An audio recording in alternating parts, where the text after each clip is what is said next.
আলেমদের বিরুদ্ধে যারা লাগবে, আলেমদের পিছে যারা কথা বলবে, আলেমের বিরুদ্ধে যারা কথা বলবে, ও জমিনে বেইজ্জত হইয়া দুনিয়া থেকে বিদায় নেবে। ঠিক কিনা যারা বলেন?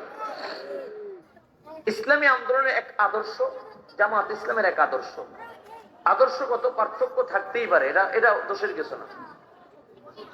কিন্তু এই জন্য যে আমি যে দল করি এটাই শ্রেষ্ঠ, আর একজনটা বাতিল, এই কথা ফতোয়া আপনাকে দিতে বলছি।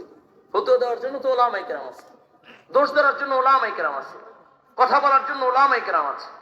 আপনি আমি সেই কোথায় চিনো নাই জানা নাই, ফেসবুকে অট্ট ভাষায় এই কিছু ফেসবুক ইউটিউবে ভিডিও বানায়, এরা হচ্ছে তামাশা করে, আল্লাহর গজব তাদের উপরে পড়বে, আল্লাহর গজব পড়বে।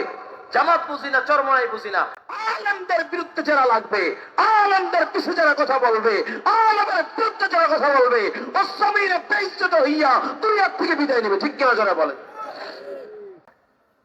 ইতিপূর্বে নজির বাংলাদেশে দেখেছেন, ওই যে হজ নিয়ে কটূক্তি করেছিল, কি যেন নাম, লতিফ সিদ্দিকী, জোতা পিঠে খাইছে না? টাকলা মুরাদ জোতা পিঠে খায় নাই? শামীম ওসমান জোতা পিঠা খায় নাই? এবারে সে ওই যে খেলা হবে, কি যেন নাম, বাঙ্গার, আরে এটা তো আছেই, এটা তো পয়সা গইলে গেছে শেষ। আরো আছে না, এই যে নেক্সন চৌধুরী বেশিতে হয় নাই?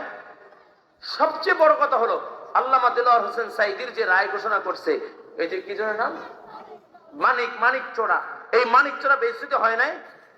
আর কি দেখবেন চোখের সামনে? যারা আলেমদের বিরুদ্ধে কথা বলছে, আলেমদের বিরুদ্ধাচরণ করেছে, আলেমের বিরুদ্ধে অবস্থান করেছে, আল্লাহর কসম সে একদিন না একদিন বেইজ্জত হয়ে দুনিয়া থেকে বিদায় নেবে। ঠিক কিনা যারা বলে? ভুল ধরার জন্য মুরব্বীরা আছে, ভুল ধরার জন্য ওলামায়ে কেরাম আছে।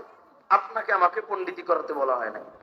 আপনার আমার কি যোগ্যতা আছে বলেন না? কি যোগ্যতা আছে আমার?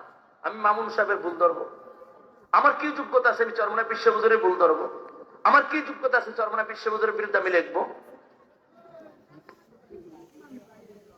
আল্লাহ আমাদেরকে বোঝার ও আমল করার তৌফিক দান করুন, বলুন আমিন।